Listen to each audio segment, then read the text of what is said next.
பொருந்திய வார்த்தைகளை எப்போதும் பேசுகின்ற அன்னை சீதாலட்சுமிக்கு சிவதலமாகிய இந்த பிரபஞ்சம் முழுவதும் புகழும் வகையில் ஒரு குழந்தையாக அவதரிப்பது போல் தன்னை காட்டிக்கொண்டு தெச்சனம் சென்ற மகாவிஷ்ணு அங்கு யுகபர சோதனைகள் பார்த்து நல்லோரை தேர்ந்தெடுத்து தர்ம சீமையில் திருமுடியும் சூடி செங்கோலும் ஏந்தி ஒரு குடைக்குள் ஒரு மொழிக்குள் ஆண்ட அந்த ஊமையை உரைக்கலுற்றார் என்கிறார். எவ்வாறு முருக அவதாரத்தில் பூலோக தாய் தகப்பன் இல்லையோ அதுபோல் வைகுண்ட அவதாரத்தின் போதும் இறைவனுக்கு எந்த விதமான பூலோக தாய் தகப்பன் இல்லை. தனக்குத்தானே மகனாக அவதரித்துக் கொண்டார், தனக்குத்தானே தாயும் தந்தையுமாக அவரே இருந்து கொண்டார் என்பதை இந்த வாசகம் நமக்கு தெளிவாக உணர்த்துகிறது. பாண்டவர்களுக்காக அன்று அவதரித்த கிருஷ்ணனும் நானே, சான்றவர்களுக்காக இன்று அவதரித்த ஐயா வைகுண்டமும் நானே என்று அகிலத்திரட்டின் காப்பில் மிக தெளிவாக சொல்லிய ஐயா அடுத்து நூலின் பாயிரமாக அமைகின்ற முன்னுரை என்னும் நூல் சுருக்கத்தை சொல்லி வருகிறார். தவமாய் நிலையாய் ஓரிடத்திலே இருந்து கொண்டு தான் நினைப்பவற்றையெல்லாம் இந்த பிரபஞ்சத்தில் நிகழ்த்துகிற சிவமே, சிவமணியே, தவமே, உயரிய தவத்தின் மூலம் கிடைக்கின்ற தவ பொருளே, வானாசூரனை வென்ற மாசற்ற குமரியாகிய அன்னை பகவதி அம்மன் அமர்ந்திருக்கும் உயர்வான தச்சனத்தில்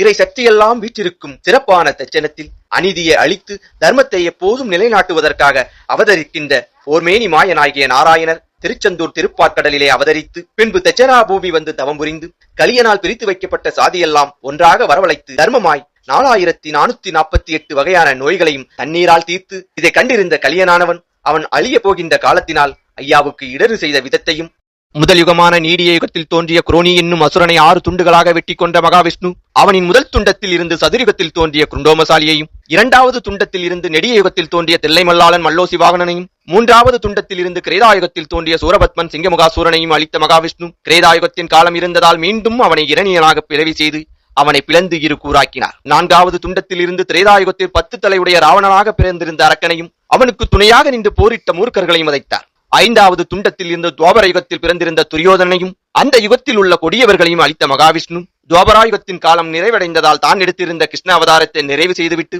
எந்த யுகத்தில் உள்ளோரும் காண முடியாத வகையில் ஏக குண்டம் ஏகினார். இவ்வாறு இருக்கையில் குரோனியின் கடைசி துண்டத்தில் இருந்து கலியன் தோன்ற கலியுகம் பிறக்கிறது. அவன் பொல்லாத நீசனாகவும் பரம்பொருளை அறியாத மாபாவியாகவும் இறைவன் கொடுத்த நியமங்களை கற்றுணர்ந்து கடைபிடிக்காத மோசமானவனாகவும் கபட கலியுகத்தில் இருப்பதால் வம்பும் அநியாயமும் பூமியில் பெருகுவதை கண்ட மகாதேவர்